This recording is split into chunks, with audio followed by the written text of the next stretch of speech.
My name is Trevor. I've been with a woman by the name of Brittany for 5 years. The first 4, I thought we were building a life together. We had plans for a future.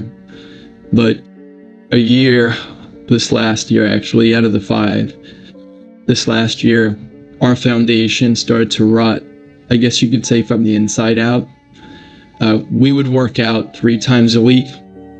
And then we would see each other every weekend. I guess you could say Friday, Saturday, Sunday. She had her place or I had mine. We would make a plan to go there.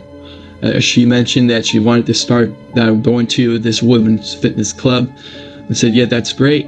I didn't realize that that was going to take away from us. But I said, you know what? I want her to be happy. But so the 3 days a week that we normally would do turned into just 1 on Fridays, and then we would spend the weekend together as usual. So I said, okay, this is great.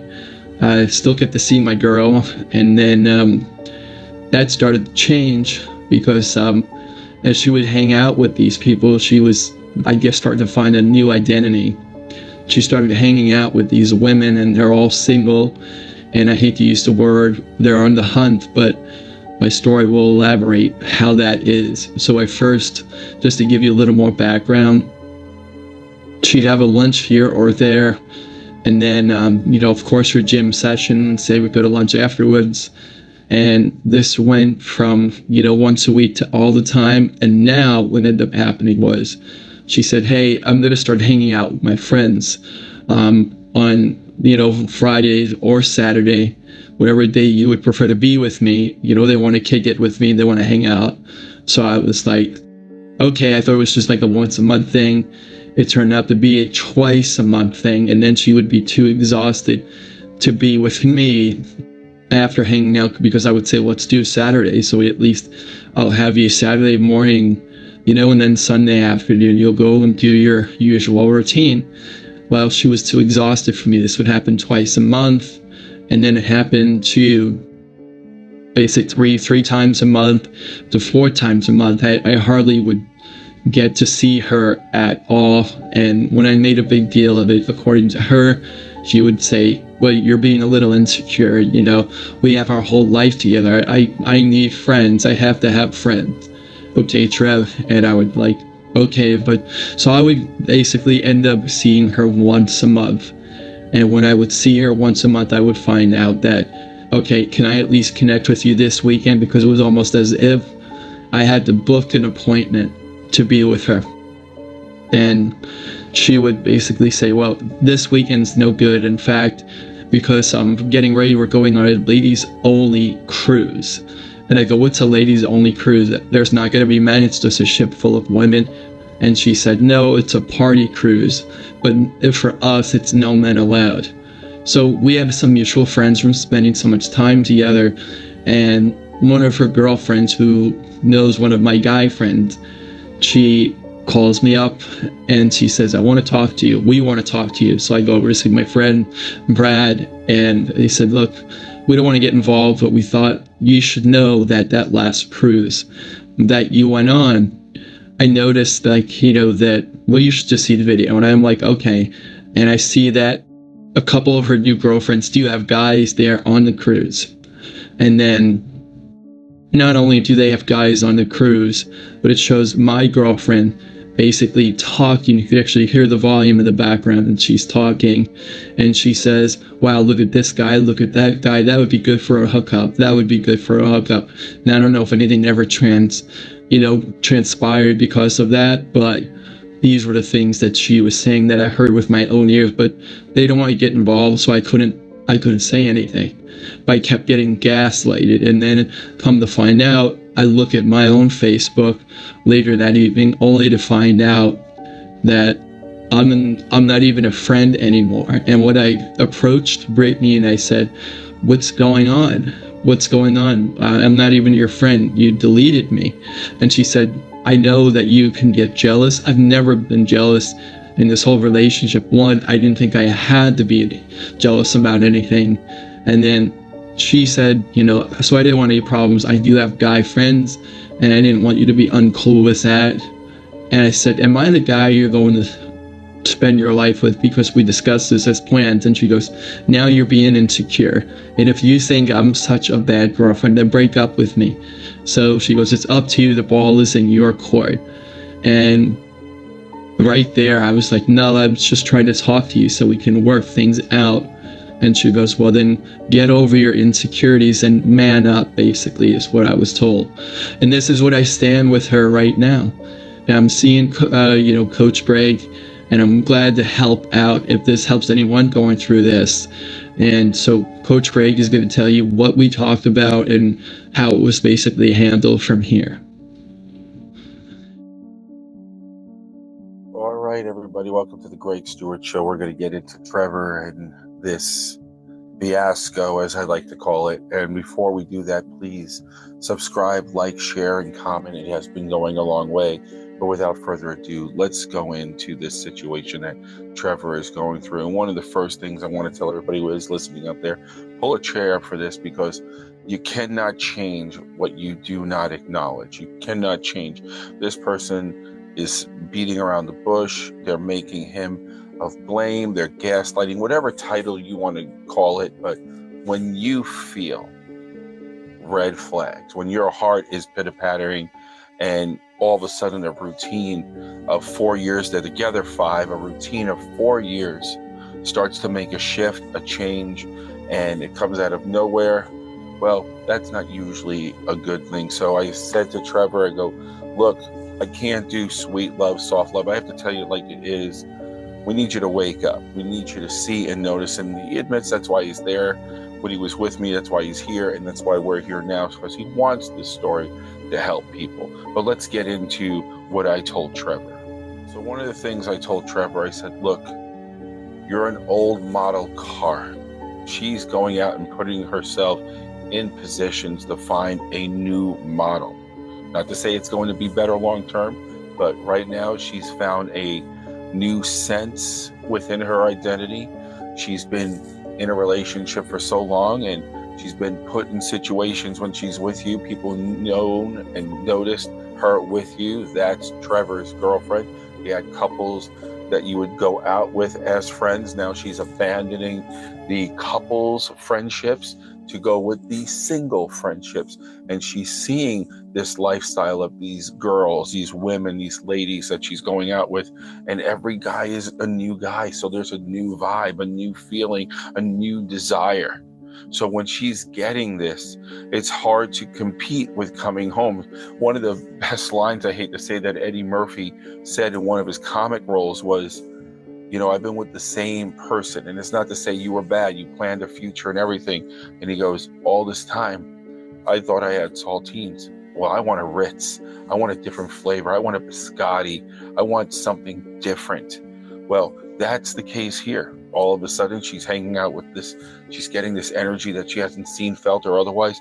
But she's stringing you along because you're a great plan B in case Mr. Right turns out to be Mr. Just Right now.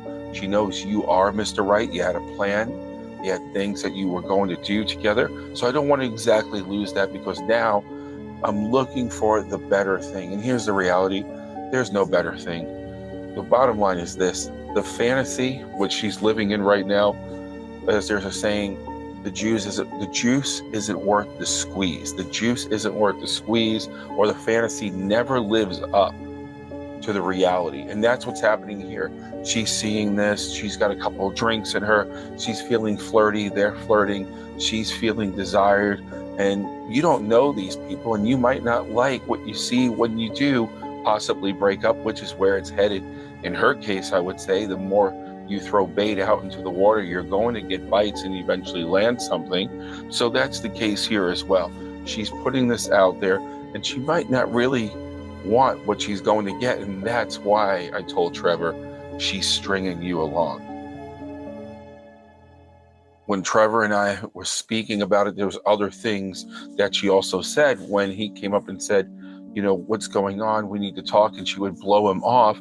She said, look, I'm just going to say this. If I'm such a bad girlfriend, then take me or leave me. But this is it. She's already left. That statement alone, utilizing embedded commands, as we say in the work, left is an embedded underlying subconscious command that I'm already out. You're just a pit stop for now. He says, we haven't even been intimate since this whole of entertaining yourself on the weekends because we never have time to see each other. I may get a phone call. I may get a quick lunch. I can't recall, Trevor says, when we had an actual evening together. So I had referenced to this again. She's already left with using that statement alone. And so Trevor says, but we were going to get married. And I said, she's listening to people who obviously can't even hold a relationship. She hasn't put that into fruition yet either. She can't even see because she's too busy seeing them, thinking that this is the good life. But these are people that are in their mid-30s, some in their 40s, some even in their 50s. That tells you the track record of these people, that they have not been able to land a person. That it's not just a lifestyle, and yes, it's exciting having strange people come up to you and desiring you, but you don't know anything about them. You're meeting them in a bar. You're meeting them under the influence. So don't take the advice of people whose track record isn't exemplary, isn't really good. If anything, this looks like a person who's just used to failing. So I'll bounce to the next one because they either see through my colors that I'm just Mrs. Right now, not Mrs. Right. So I'll just keep bouncing and maybe I'll get lucky. I'll take a guy home here. I'll take a guy home there. The more alcohol I have in me, well, that's going to help my cause. And once again, Trevor saying, I'm insecure. I am insecure. This is just gaslighting, I told Trevor. This is just someone that's constantly going to make you feel like you're inferior. And you've never had this for 4 years. Now, all of a sudden, I don't know you anymore, Trevor. You used to trust me. I hardly even see you. What else would someone think? Well, this is your insecurity. Again, as I stated to Trevor, this is a gaslighting basis in reference to her resources. This is what her friends are also. Tell him this, tell him that. They're actually the bigger influences. And at moments, she feels a sense of guilt. At moments, she's like, this was the guy I was going to marry. And she's already putting it in that context. You were the guy I was going to marry. That already tells you that ship has sailed. And I've emphasized this to Trevor as well. And then she says that I took you off my Facebook because I know how insecure you can be, or self-confident, or argumentative. That dog will not hunt. There's something she does not want you to see. So she's acting in a way to make you, once again, gaslighting, feel insecure, so you cannot get into the Facebook to see what your friends actually showed you when she went on that cruise. So there's another red flag for Trevor. And then there's a gentleman who I follow who was once the interrogator for the CIA. And whenever anyone ever puts out there any form of embedded commands, and what I mean is saying, you should find someone else. I'm not good enough for you. Take it for what it is. They're actually, whether it's your subconscious or what, or, you should break up with me and use self-sabotaging techniques. This is because I'm not going to be the guilty party. I'm not going to be the bad guy where inside they are. These are all hopes of premeditated things to say, you end it. So if things don't work out for me and you do crawl back to me, remember, you ended the relationship. Another movement in reference to narcissistic works here, if you will. So we have all these red flags making you the guilty one. You broke up with me. You're being insecure. I don't put you here. I gaslight you. All of these things is so because she's a coward, because she wants to be able to go with a clear conscience in her mind. I was his girlfriend. He broke up with me. Take me back, girls. They'll enable that. Yes, it's over.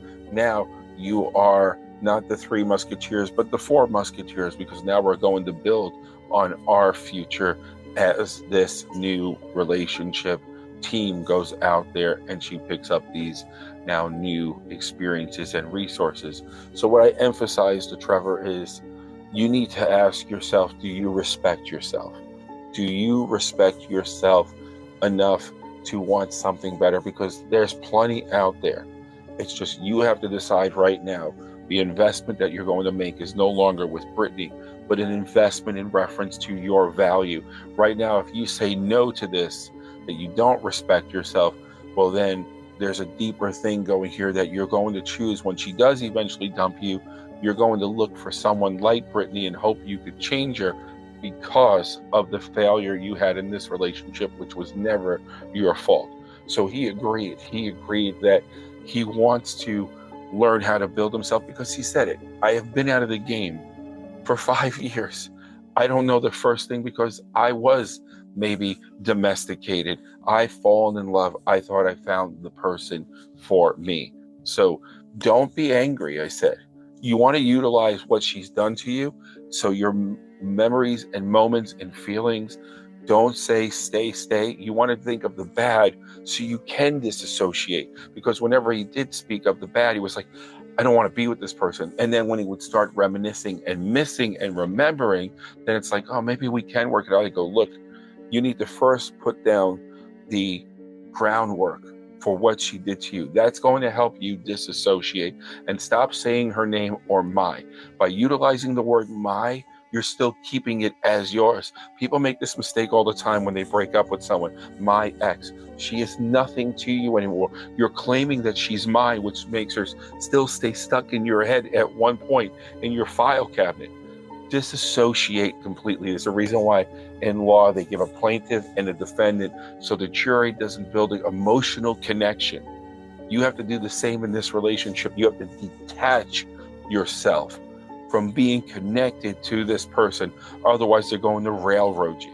So he got that. And now we had to build on his identity. And we had to meet often, like a fitness club. Like you want to build a muscle, you have to utilize the weights daily. And I said, you should know this. You both used to work out. You get a new gym, you get a new life, and you start building you. You don't have to leave the state. You don't have to give that person any more power. You just have to decide to empower yourself and take back your life. And if you like that gym, great. Do you. But remember, it's always nice to have a backup just until you reach your identity status back completely. So he started doing these things. And I said, well, it's hard to afford 3 days a week. You don't have to do that. You don't. But what you have to do is you have to incantate, you have to use incantations, you have to use affirmations, you have to turn them into actions and take massive action. And you can't just keep it here. You have to write down, whether it's just in your phone for a moment, or if you do write it, I recommend always in a book or something, but you have to take physical action. That's why the gym in his case was good, because you can go there and you could emphasize when you feel good, when you feel pumped, or if you're running on cardio, whatever it is, that you are of value, you are worthy, you are amazing. And you need to, if you're not going to be with a coach, if you're not going to be with a therapist, do things that pump you up. If you're going to a concert, I said, and you're going to hear a certain band, Beyonce, Jay-Z, or whomever, okay? You're not going to listen to opera to get yourself pumped for that concert. You're going to listen to things. You're going to listen to things to get you prepared to what we call prime you for your concert. Well, you want to prime yourself at the gym. I am amazing. If you're on a run, I am desirable. I am amazing. I am powerful. And you start to envision your future of what you want. And now your real estate of emotional currency starts to increase. And you start to become the person you are meant to be. And this is one step I want to give you. There's numerous ones, but the ones that we utilized, this and numerous ones, helped Trevor to kick ass and find out who he is and was meant to be. And so Trevor knew immediately. He goes, this is what I want. There's no going back from this. I don't know what she did on the cruise. I said, stop that. You're already worrying about what she did on the cruise by saying, I don't know what she did on the cruise. I don't know what she does. Stop living in the past. Start living in the now. And instead of that, screw that shit.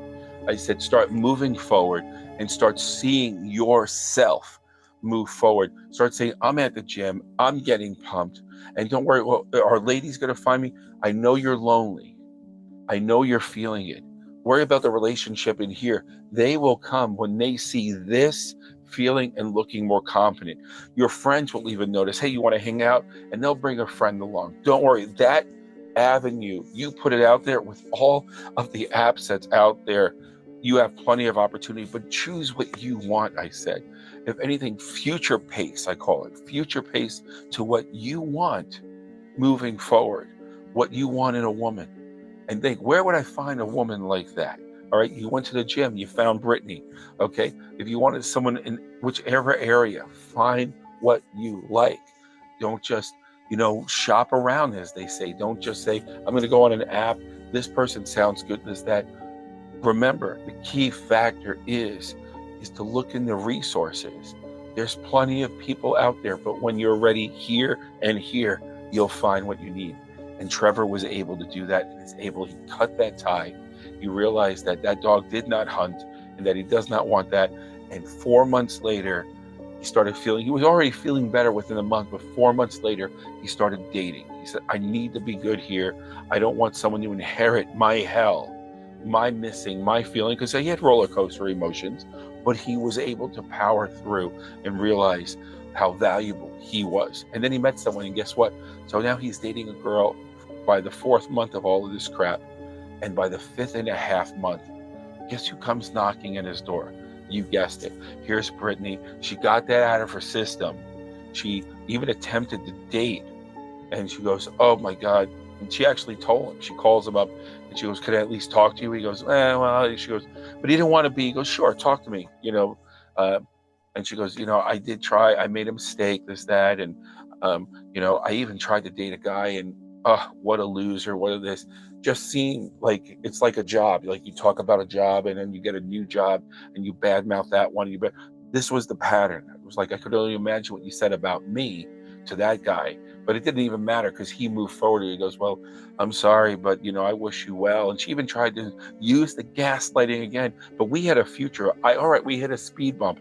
We can't work this out. Who is she? Do I know her? Now the tide had turned. And guess what? He just said, look, I'm going to end this call, but I wish you the very best. Take care. Click, done. So Trevor found himself. If you're struggling, if you're out there, if we haven't covered a story yet that sounds like anything that you've gone through, we can cover it. Comment, go, can you talk about when someone goes through something like this? Again, you could also email us at gregcoaching@gmail.com. Let us hear your story. Write it in. We'll speak about it. Leave a little message, leave a message. And then if you want to be on the show, if you don't, do like Trevor did, do like many of my other clients have done. They give me a little tidbit, we run with it, and we have our privates. So again, utilize these tools. gregcoaching@gmail.com, or leave a comment. But until next time, please, once again, like, subscribe, comment, and share. This is Greg Stewart with The Greg Stewart Show. Have a great day or evening, wherever you are.